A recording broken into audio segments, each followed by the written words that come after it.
EV యాత్రకు స్వాగతం. మీరు చూస్తుంది ఒక అద్భుతమైన దేవాలయానికి వెళ్తున్నాము. లక్ష్మీ నరసింహస్వామి దేవాలయము, అహోబిలము. పచ్చని ప్రకృతి ఒడిలో వెలిసిన క్షేత్రం అహోబిలము.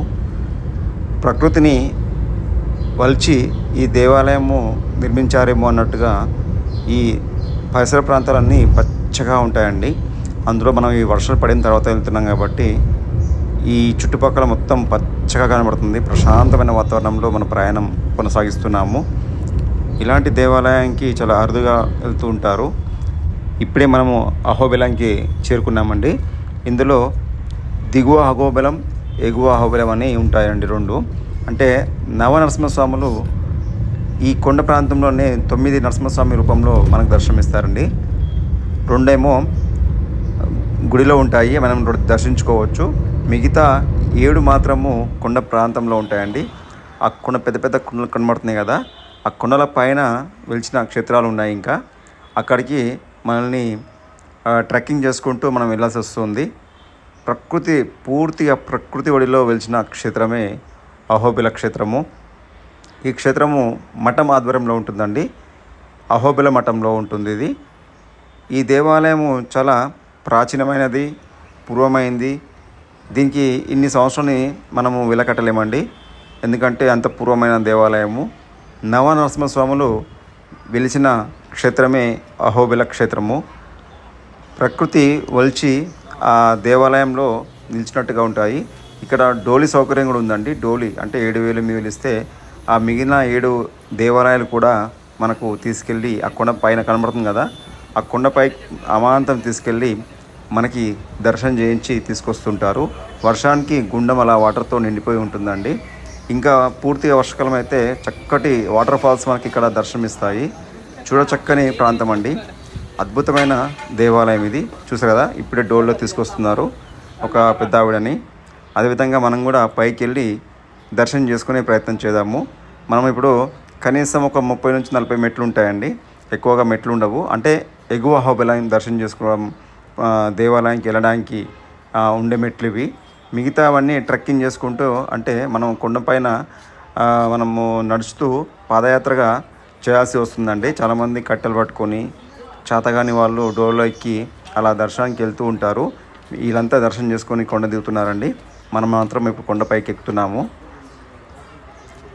మంచి వాతావరణంలో వెలిసిన స్వయంభూ క్షేత్రము అహోబిల క్షేత్రము. లక్ష్మీ నరసింహస్వామి ఇక్కడ అమ్మవారు అడవిలో వెలిసినాడు కాబట్టి చెంచు లక్ష్మి అంటారు ఇక్కడ అమ్మవారిని. చాలా ప్రకృతి రమణీయంగా ఉంటుంది. ఇక్కడ మనకు ఇట్టే కట్టిపడేస్తుందండి ఈ వాతావరణము. చాలా అద్భుతమైన దేవాలయం అని చెప్పొచ్చు. ఖచ్చితంగా మీరు ఈ దేవాలయానికి వచ్చి ఖచ్చితంగా సందర్శించండి. ఇక్కడ అలాగే మండపం ఉందండి. ఇక్కడ కళ్యాణ ఉత్సవాలు అక్కడ జరుగుతూ ఉంటాయి. చాలా అద్భుతమైన మండపం ఇది. చూసారు కదా, అంత పైకి వెళ్ళి అలా మనము వెళ్తే 7 దేవాలయాలు ఉంటాయండి. ఇక్కడ శని ఆదివారాల్లో జనాలు ఎక్కువగా ఉంటారు.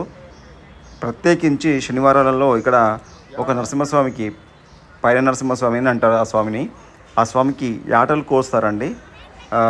మీరు ఈ తెలంగాణ సాంప్రదాయంలోనే మీరు చూసుంటారు, కానీ ఆంధ్రాలో కూడా నరసింహస్వామికి డైరెక్ట్గా యాటలు కోసి స్వామికి నైవేద్యం పెడుతుంటారు. ఈ కొండ పైన మాత్రమే స్వామి దర్శనం అండి. కొంచెం కొండ దిగంగానే అందరూ యాటలు కోసుకొని భోజనాలు అవి చేస్తూ ఉంటారు, వాళ్ళ మొక్కుబడులు చెల్లించుకుంటారు. ఇదొక సాంప్రదాయం అని చెప్పవచ్చు. మనం ఇప్పుడు దేవాలయం లోపలికి వెళ్తున్నాము. చాలా ప్రాచీనమైన దేవాలయం అండి. ఆ కట్టడాలు కానీ, అక్కడి కొండ ప్రాంతం కానీ చాలా చక్కగా మనల్ని కట్టిపడిస్తుంది. మనం ఇప్పుడు గుడి లోపలికి వెళ్తున్నాము. చూస్తున్నారు కదా, అద్భుతమైన దేవాలయము. మనం వీడియో లోపలికి తీసుకొని వెళ్ళనిచ్చారండి. మన అదృష్టంగా భావించవచ్చు. ఎందుకంటే స్వామిని కూడా తీశాను. ఇదే గర్భాలయం మీకు కనబడుతుంది. మనం ఇలా తిరుగుతూ వెళ్ళాలి అక్కడికి వెళ్ళడానికి. ఇది మనము లోపలికి వెళ్తున్నాము. ఇప్పుడు మీకు కనిపించేది గజస్తంభము. భక్తులు అలా తీసుకొస్తున్నారు. మనల్ని మాత్రం స్పెషల్గా విఐపి లైన్లో తీసుకెళ్లారు. తెలిసిన వారు ఉన్నారు కాబట్టి. చక్కటి దేవాలయము.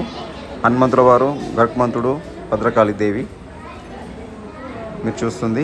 ఇప్పుడు మనం గుడి లోపలికి వెళ్ళే ప్రయత్నం చేద్దామండి. ఖచ్చితంగా మీకు స్వామిని మూల విరాట్ని చూపించే ప్రయత్నం ఖచ్చితంగా చేస్తాను. గరుత్మంతుల వారు భక్తులు లైన్లో వస్తున్నారండి. ఇలా లోపలికి వెళ్ళిన తర్వాత వాస్తవానికి ఫోన్ అలౌట్ ఉండదు, కానీ మనకి మాత్రం తెలిసిన వాళ్ళు ఉన్నారు కాబట్టి ఫోన్ లోపలికి తీసుకెళ్ళడం జరిగింది. వీళ్ళందరూ ఆల్వార్లు.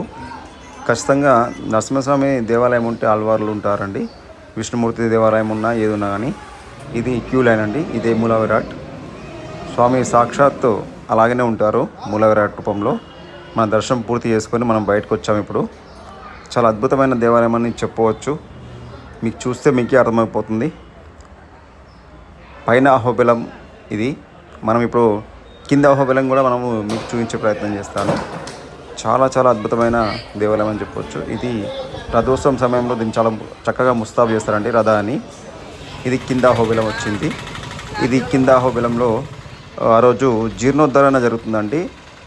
అహోబిలం మఠం వాళ్ళు ఇక్కడ గాలిగోపురానికి, గర్భాలయానికి జీర్ణోద్ధరణ చేశారు. ఆ రోజు కొన్ని వేల మందికి అన్నదానం కూడా చేయడం జరిగింది. అద్భుతమైన భోజనంతో మాకు కూడా భోజనం ఇక్కడ చేయడం జరిగింది. చక్కగా మాకు కూర్చోబెట్టి మాకు భోజనం పెట్టారండి గుడి దేవాలయం వారు. వారికి ధన్యవాదాలు. అదేవిధంగా భక్తులు ఎంతమంది వస్తే అంతమందికి భోజనం కూడా ఏర్పాటు చేయడం జరిగింది. చక్కటి కోనేరండి. మీరు చూస్తున్నాం కదా, ప్రశాంతమైన వాతావరణంలో చక్కటి కోనేరు. ప్రకృతి సిద్ధంగా ఆ కొండల నుంచి వచ్చే వాటర్ అది. నేను చూస్తుంది దిగువ అహోబిలం. ఇది గాలిగోపురం అండి. మనం కూడా గుడి లోపలికి వెళ్ళే ప్రయత్నం చేద్దాము. మీకు కనిపించేదే గాలిగోపురము. ఆ గాలిగోపురానికి శిఖరాలకి జీర్ణోద్ధరణ చేయడం జరిగింది ఈరోజు స్పెషల్గా. అందుకే మనకు కూడా ఆ రోజు పిలుపు ఉంది కాబట్టి ఇక్కడికి వచ్చినాము. అద్భుతమైన దేవాలయము దిగువ అహోబిలము. ఇది గజస్తంభము. ఇక్కడ మొక్కేసుకొని ఆ జీర్ణోద్ధరణాన్ని మనము ఆ గాలిగోపురాన్ని దండం పెట్టుకుంటూ మనం ముందుకెళ్దామండి. దేవాలయం చాలా అద్భుతమైనది. ఇది శిలాశాసనం అండి. ఎన్ని వేల నాటి దేవాలయం అని చెప్పడానికి ఆ శిలాశాసనం అలా పెడుతుంటారు. ఇదే జీర్ణోద్ధరణ జరిగిన గాలిగోపురం అండి. లోపల కూడా పోయే ప్రయత్నం చేశాను. ఆ స్వామివారిని చూపించే ప్రయత్నం కూడా చేశాను. కాబట్టి ఈ వీడియోని మీకు నచ్చినట్లయితే లైక్ చేయండి, షేర్ చేయండి, సబ్స్క్రైబ్ చేయండి. అందరికీ ధన్యవాదాలు.